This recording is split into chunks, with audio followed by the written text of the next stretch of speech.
ॐ वाणीं गणपतिं वन्दे व्यासं व्यासात्मजं तथा श्राद्धिकामाधवौ वन्दे सदानुग्रहतत्परो श्रीमदंससमारम्भां सनकादिकमध्यमाम् अस्मदाचार्यपर्यन्तां वन्दे गुरुपरम्पराम्। आदरणीय भक्त सज्जनवृन्द, जय श्री राधे, जय श्री कृष्ण। आउनुहोस्, आजको यो दिव्य सत्सङ्ग कार्यक्रमलाई हामी शुभारम्भ गरौँ। पूर्व प्रसङ्गमा मर्यादा पुरुषोत्तम भगवान श्री रामचन्द्रको पवित्र चरित्र हामी श्रवण और संकीर्तन गर्दै थियौं। आज भगवान रामलाई थाहा छ सुनको मृग हुँदैन, तथापि राम लुलुभे मृगाय, तर पनि मृगको पछि जानुभयो। त शङ्का त हुन्छ किन? यसको पछाडि यो भगवानको मात्र एउटा लीला हो। लक्ष्मणजीलाई सीता माताको सुरक्षामा नियुक्त गरेर जानुभयो, पर मायावी राक्षसले भगवान रामको आवाजमा हा लक्ष्मण गरेर पुकार्यो। सीता माताले सोच्नुभयो प्रभुलाई केही भयो, त्यही भएर लक्ष्मणजीलाई नाइ भन्दा भन्दै पनि जबरजस्ती आग्रह गरेर यहाँ अलिकता अपशब्दको पनि प्रयोग गरेर लक्ष्मण पनि दुखी हुनुभयो र सीता मातालाई प्रणाम गरेर जानुभयो। यतातिर रावणले महात्माको भेष बनाएर भिक्षाम देही भन्दै कुटियामा आयो। सीता माताले भिक्षा लिएर आउनुभयो। लक्ष्मणजीले लक्ष्मण रेखा खिच्नु भएको थियो। जस्तै सङ्कट जे परे पनि योभन्दा बाहिर नआउनु। पर यो कपटी रावणले थाहा थियो यसलाई, त्यही भएर यो लक्ष्मण रेखा पार गर्न सक्दैन थियो। माताले भिक्षा लिएर आउनुभयो।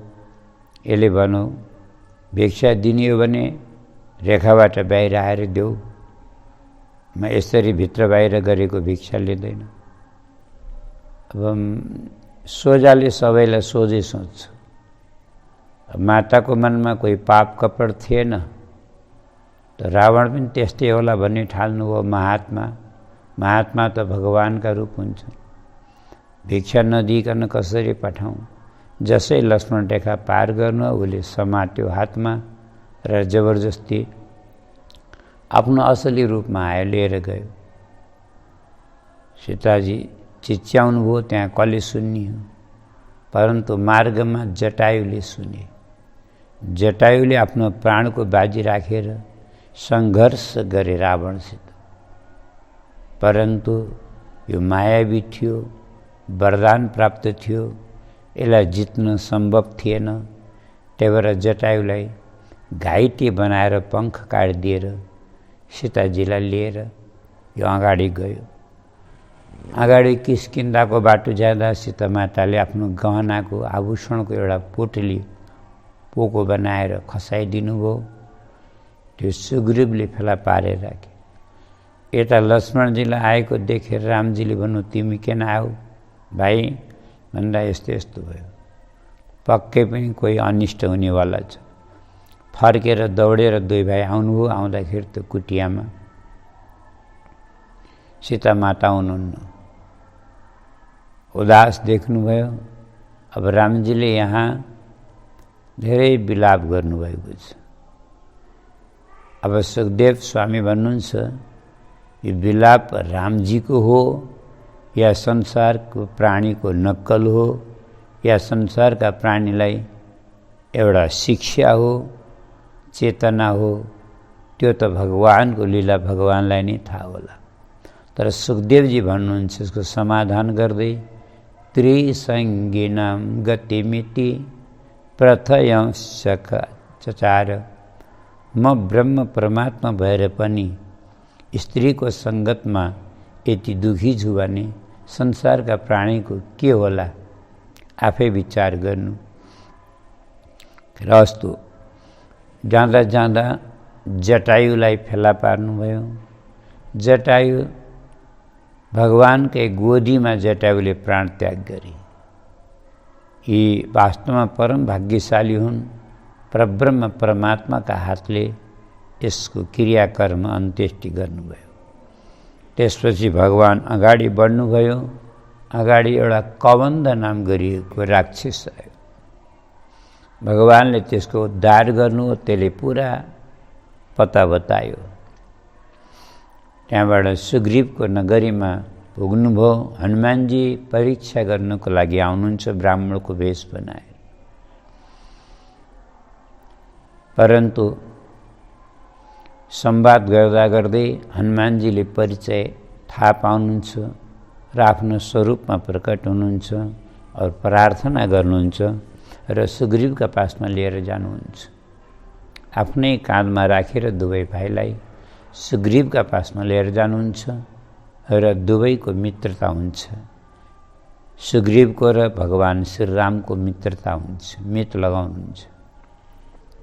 अब यहाँ एक प्रकारले विचार गर्ने भने दुवै एउटै रोगका रोगी हुनुहुन्छ। भगवान रामकी पत्नी रमालाई रावणले हरण गरेको छ, सुग्रीवकी पत्नी रोमालाई बालीले हरण गरेको छ। त्यो भएर दुवैको आपसमा मित्रता भयो, सन्धि और शर्त भयो। रामजीले सुग्रीवको सहयोग गर्ने और सुग्रीवले रामजीको सहयोग गर्ने, यो शर्तमा सन्धि भयो। त भगवान श्री रामले बालीलाई मारेर सुग्रीवकी पत्नी रोमा मात्रै होइन सम्पूर्ण राज्य सुग्रीवलाई दिलाइदिनु भयो। तदनन्तर 4 महिना भगवानले त्यहाँ प्रतीक्षा गर्नुभएको छ, वर्षाको 4 महिना। त्यसपछि विजयादशमीमा भगवानले लङ्कामा प्रवेश गर्नुभएको छ। अब बिचमा कथा धेरै छ। पहिला हनुमानजी सुग्रीवले सम्पूर्ण बानरहरूलाई सीताको अन्वेषण गर्न पठाउँछन्। 1 महिनासम्म फेला पार्दैनन्, त्राही भएको हुन्छ। तर सम्पातीले पत्ता बताइदिन्छन्। समुद्र पारी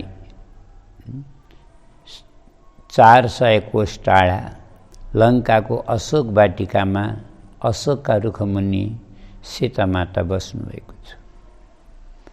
किनकि गिद्धहरूको दृष्टि दूरदृष्टि हुन्छ, दिव्य दृष्टि हुन्छ भगवत कृपाले। तब हनुमानजी समुद्र नाघेर जानुहुन्छ।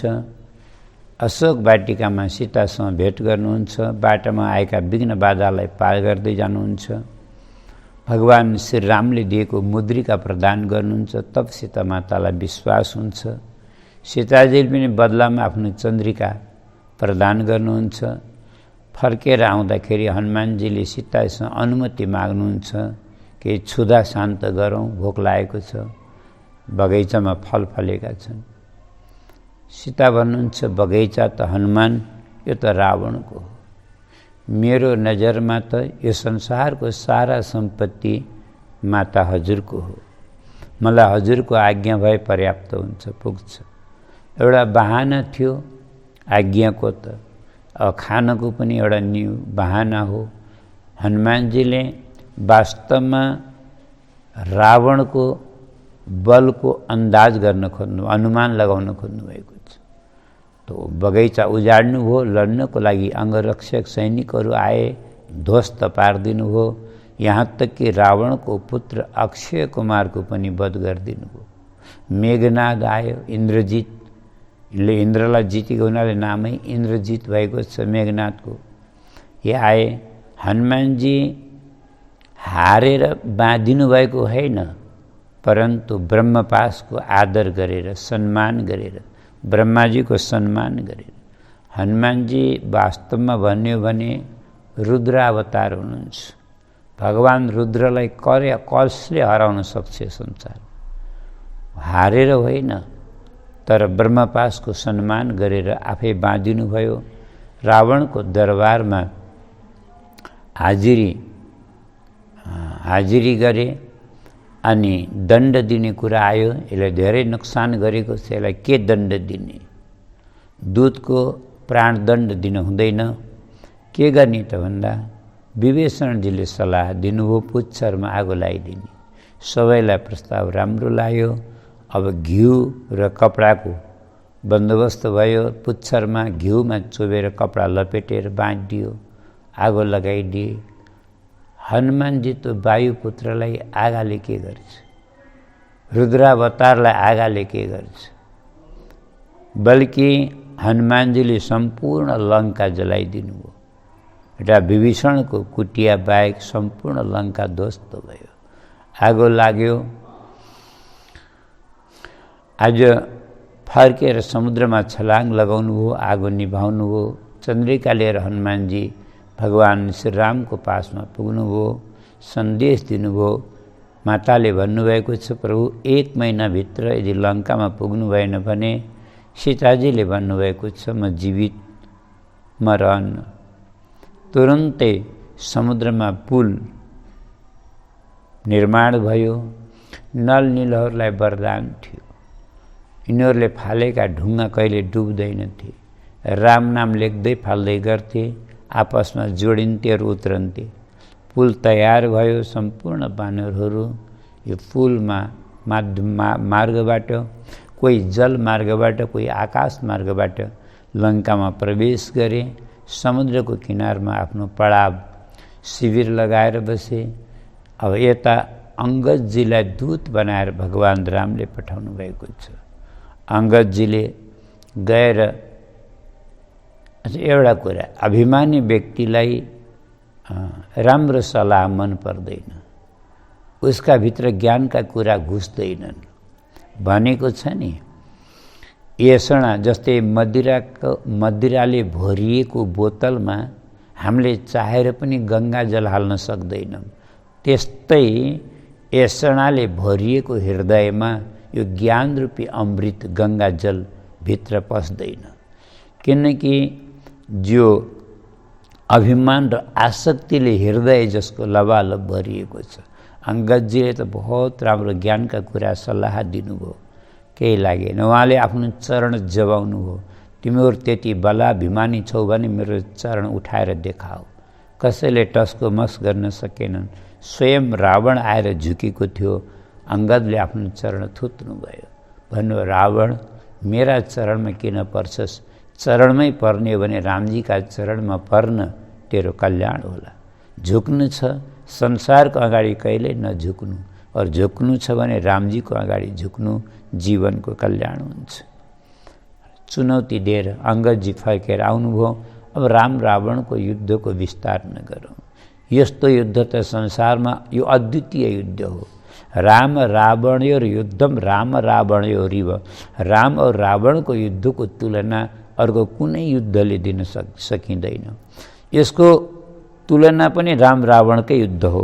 त्यही भएर राम रावणयोर युद्धम राम रावणयोरिव भन्छन्।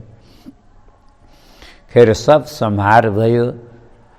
रावणको लङ्काका सम्पूर्ण सैनिकहरू समाप्त भए। कुम्भकर्ण जस्ता पनि धराशायी भए। इन्द्रजित जस्ता, मेघनाथ जस्ता पनि समाप्त भए। सम्पूर्ण सैनिक, स्वयं रावण पनि। भगवानले अग्निबाणको प्रयोग गर्नुभयो। नाभिको अमृत कुण्डलाई सुकाइदिनु भयो। रावणको अन्त गर्नुभयो।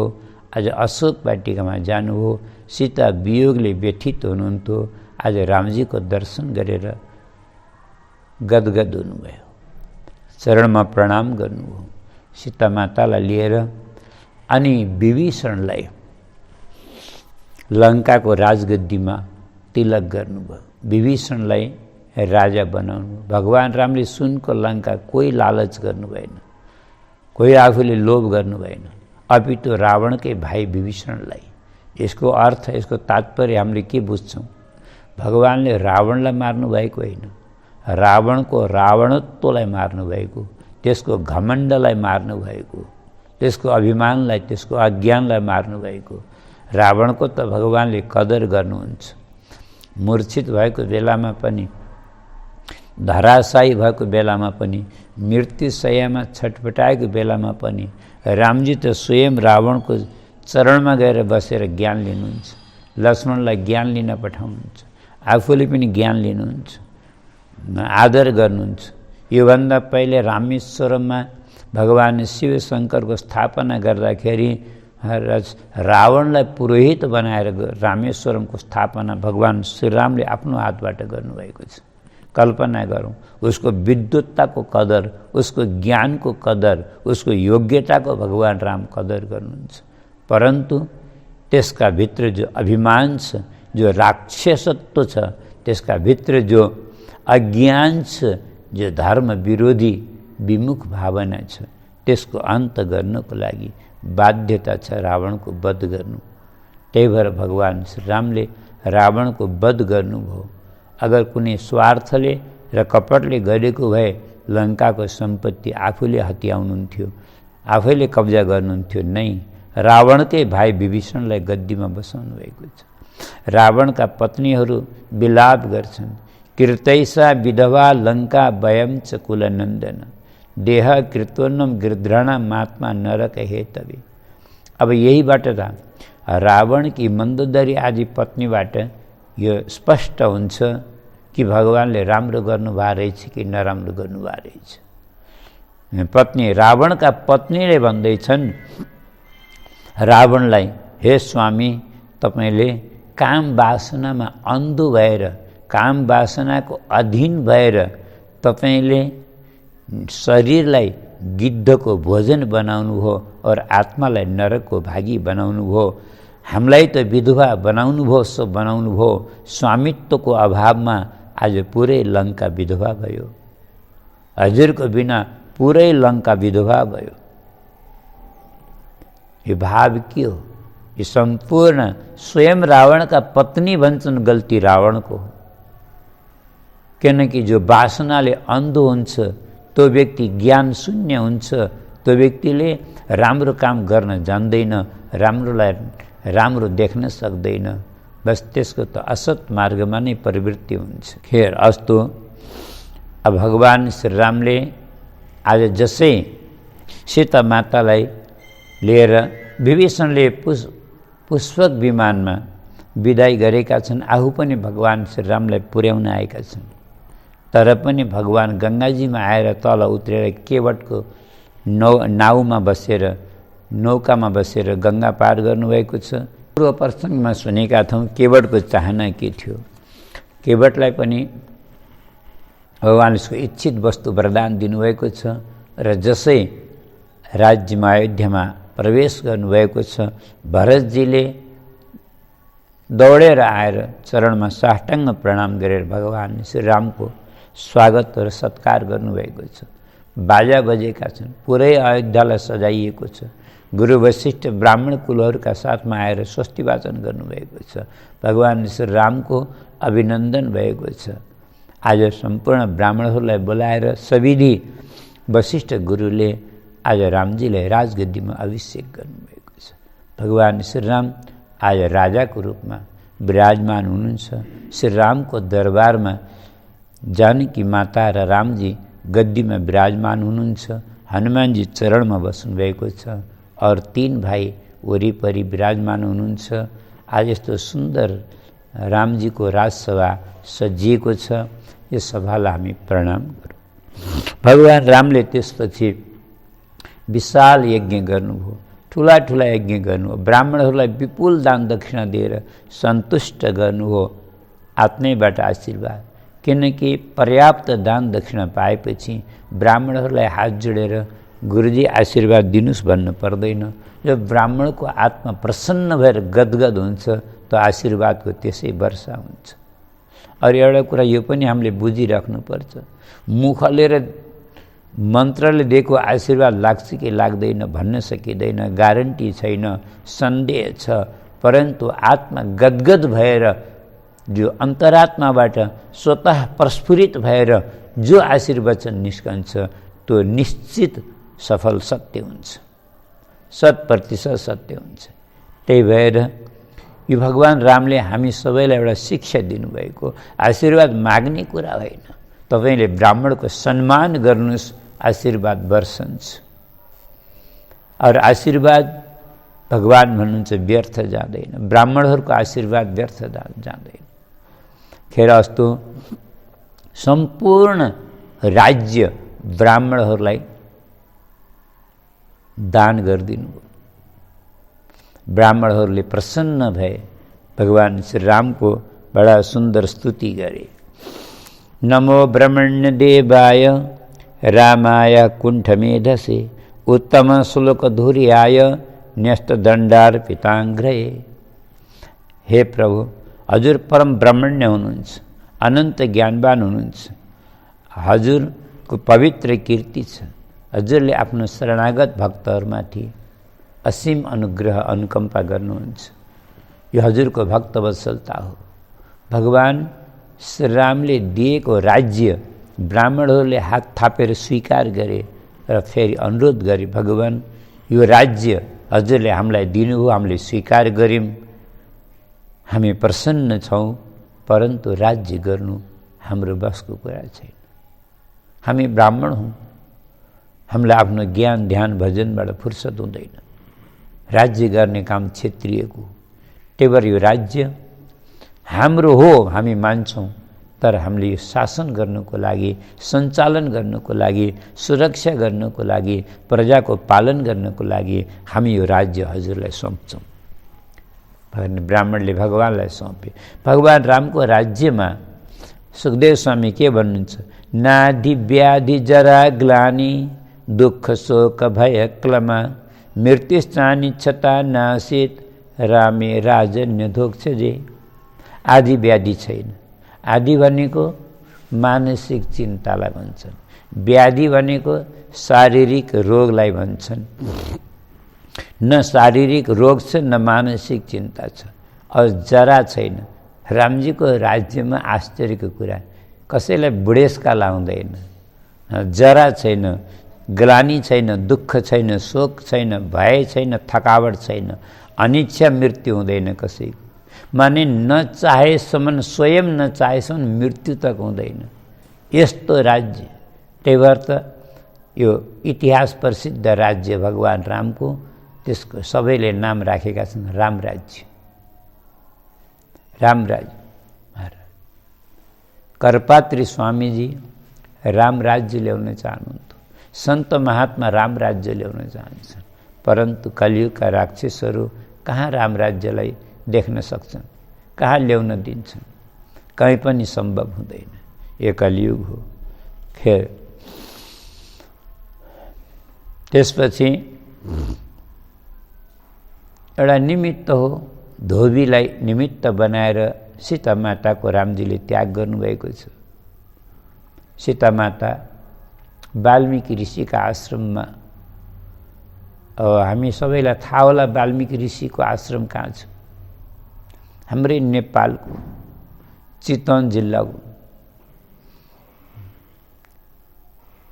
गङ्गाजी पारी वाल्मीकि आश्रम। आज पनि हामी दिउँसोमा पनि त्यहाँ जान एक्लै दुक्लै डर लाग्छ। त्यस्तो घना जङ्गल, हिंसक जन्तुहरू भएको जङ्गल छ, और त्यस्ता घना जङ्गलमा गएर सीता मातालाई छोडिदिनु भयो। वाल्मीकि ऋषिले आश्रय दिनुभयो, त्यहीँ लवकुशको जन्म हुन्छ। और यति राम्रो संस्कार दिनुभयो वाल्मीकि ऋषिले लवकुशलाई। त्यहाँ सबै स्मारक चिन्हहरू छन्।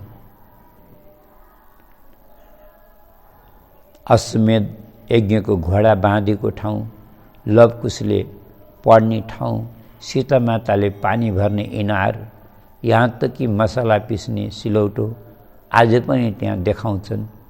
ये भगवान श्री रामका सीताजीका पालक आउन् भनेर। यसरी लक्ष्मणजीका पनि दुई पुत्र अंगद और चित्रकेतु भए। भरतजीका दुई पुत्र भए, तक्षक और पुष्कल भए। शत्रुघ्नका पनि दुई पुत्र भए, सुबाहु और श्रुतसेन। भगवानले सर्वसमर्थ भएर पनि वानरहरूको सहायता लिनुभयो। यो पनि या त वानरहरूमाथि भगवानको अनुकम्पा हो, या फेरि भगवानले यो देखाउन खोज्नु भएको हो, मेरो लागि जसले भक्ति गर्छ त्यही ठुलो हो। जन्मले र जातले कोही पनि ठुलो सानो हुँदैन, ऊँच नीच हुँदैन। भगवानका श्री चरणमा भक्ति गर्नेवाला, अनुराग गर्नेवाला जो भक्त छ त्योभन्दा ठुलो अरू केही होइन। सुखदेव स्वामी भन्नुहुन्छ, भगवान श्री रामको यो पवित्र चरित्र मैले वर्णन गरेँ। हे राजन, यो भगवानको निर्मल यशले शरणागत भक्तका सम्पूर्ण पापहरू नाश हुन्छन्। दिग्गजहरूलाई पनि उज्जवल गर्ने भगवान श्री रामको पवित्र यसको आज पनि ऋषिमुनिहरूले ठुला ठुला राजा महाराजाहरूका सभामा गान गर्छन्। सुरपति नरपतिहरूका पनि कमनीय किरीटी जसका श्रीचरण सुसेवित छन्, यस्ता रघुकुल शिरोमणि भगवान श्री रामको चरण कमलको हामी शरण ग्रहण गरौँ भनेर यो भगवान सुखदेव स्वामीले हामीलाई सङ्केत गर्नुभएको छ। यसले जो श्रद्धाले यो चरित्रलाई श्रवण गर्छन् या सङ्कीर्तन गर्छन्, सुखदेव स्वामीले अन्तिममा के भन्नुहुन्छ, रामचरित्रको अन्तिममा कर्मबन्धेर विमुच्यते, सम्पूर्ण कर्मबन्धनबाट, संसारको बन्धनबाट, प्रारब्धको बन्धनबाट मुक्ति मिल्छ। अब अगाडि कुशको वंशमा शीघ्र भए, शीघ्रका पुत्र मरु भए, और मरु वास्तवमा एउटा सिद्ध भए, सिद्ध कोटिका योगी भए। आज पनि भन्छन् कलाप ग्राममा मरु राजाले तपस्या गरेर बसेका छन्, जो कलियुगको अन्त आउँछ र त्यतिखेर त्यहाँबाट उठेर आएर फेरि सूर्यवंशकोले विस्तार गर्छन्। त्यसपछि मरुका परशुश्रुत भए और परशुका बृहद्बल भए। यिनैका वंशमा अन्तिम राजा सुमित्र भए। सुमित्रान्तो भविष्यति, सुखदेवजी भन्नुहुन्छ अन्तिम राजा सुमित्र भयो। यसरी भगवान श्री रामको यो निर्मल पावन पवित्र चरित्र सुखदेव स्वामीले यहाँ राजा परीक्षितलाई सुनाउनु। यहाँ तक अब अगाडि एक अध्यायमा 13औं अध्यायमा सुखदेव स्वामीले निमि राजाको वर्णन गर्नुहुन्छ। एउटा पुत्र इक्ष्वाकुका निमि थिए। निमि पनि बडा योगी हुन्, बडा ज्ञानी हुन्, प्रतापी हुन्। यिनै निमि राजाको नामबाट त यो देशको नाम नेपाल भयो भन्छन्। यिनैले नेपाल बसाएका, नेपालको स्थापना गरे। निमि राजा भगवान शङ्करका कृपा पात्र, दिव्य धनुष प्राप्त भएको छ यिनलाई। यिनले एक बार ठुलो यज्ञ गर्छु भनेर आफ्नै आत्मकल्याणको लागि, कसैको लागि होइन, गुरु वशिष्ठलाई बोलाएर वर्ण गरे। अब वर्ण गरिसकेपछि गुरु वशिष्ठले भन्नुभयो, राजन म तिमीले भन्दा पूर्व इन्द्रले मलाई वर्ण गरेका छन्। म पहिला स्वर्गमा गएर इन्द्रको यज्ञ सकेर आउँछु र यहाँ तिम्रो यज्ञ गरौँला भनेर गुरु वशिष्ठ स्वर्गमा जानुभयो। अब निमिले के सोचे भने, हेर्नुहोस् शरीरको त केही भरोसा छैन। यो शरीर आज छ, परन्तु भोलि पनि यो शरीर रहन्छ कि रहँदैन यसको कोही ग्यारेन्टी छैन। यो नश्वर हो, यो क्षणभङ्गुर हो। यो शरीरको भरोसामा रहन हुँदैन, धोका हुन्छ। कहिले जाने छ? ठिक छ, गुरु वशिष्ठ आउनुभयो भने फेरि अर्को यज्ञ गरौँला। राजा महाराजाहरूको लागि कौन छ ठुलो कुरो, परन्तु यो सङ्कल्प गरेको यज्ञ अधुरो राख्नु ठिक छैन भनेर अर्कै आचार्यलाई निमन्त्रणा गरेर राजाले यज्ञ सम्पन्न गरे। जसै यज्ञ पुरा भयो, गुरु वशिष्ठजी आउनुभयो। गुरु वशिष्ठजीले कुरो बुझ्नु भएन। गुरु वशिष्ठले सोच्नुभयो, निमि राजाले मेरो अपमान गरे, मलाई वरणी गरेर अर्को ब्राह्मण ल्याएर यज्ञ गराए। अब फेरि काकताली कस्तो भयो, निमि राजाका पासमा आउनुभयो, दूतलाई खबर पठाउनुभयो जाऊ खबर गरेर राजालाई म भेट्न आएको छु। त्यतिखेर राजा मात्र केही विश्राम गरेका थिए। दूतले बिचमा गएर जगाउन डराए, अन्कनाए। यही कारणले गर्दा केही थोरै विलम्ब भयो। अरू विलम्ब हुँदाखेरि गुरु वशिष्ठले के सोच्नुभयो भन्दा यता मलाई अनादर गरेर मलाई वर्ण गरेको यज्ञ अर्को ब्राह्मणसँग गरायो, दोस्रो कुरा म भेट्नको लागि यसका द्वारमा खडा छु, यो भित्रबाट बाहिर पनि आउँदैन। यही अलि हतारमा भयो काम। आवेशमा आउनुभयो, श्राप दिनुभयो, घमण्डी निमी तेरो देह पतन होस् भनिदिनु भयो। तब तक निमी राजा पनि आएर भन्छन्, गुरुदेव हजुरले श्राप त दिनुभयो, परन्तु सबै कुरा नबुझिकन दिनुभयो। श्राप दिन त म पनि सक्छु, गल्ती स्पष्ट भएर श्राप दिनु, अपराधको दण्ड दिनु त सुहाउने कुरा हो। यसमा त मेरो कोही गल्ती छैन। म हजुरको सम्मान गर्न पुरै तयार छु। हजुरलाई पनि म श्राप दिन्छु, हजुरको पनि देह पतन होस्। वशिष्ठको पनि देह पतन भयो, दोबारा मैत्रा वरुणका पुत्र भएर जन्मनुभयो। निमीको पनि देह पतन भयो। पछि तेलको कडाईमा सुरक्षित राख्छन् र यज्ञान्तमा देवतासँग आफ्नो यजमानको जीवनदान माग्छन्। ब्राह्मणहरूले अरू देवताहरूले जीवनदान दिन्छन्। निमी उठेर के भन्नुहुन्छ हामी अर्को प्रसङ्गमा निवेदन गरौँला।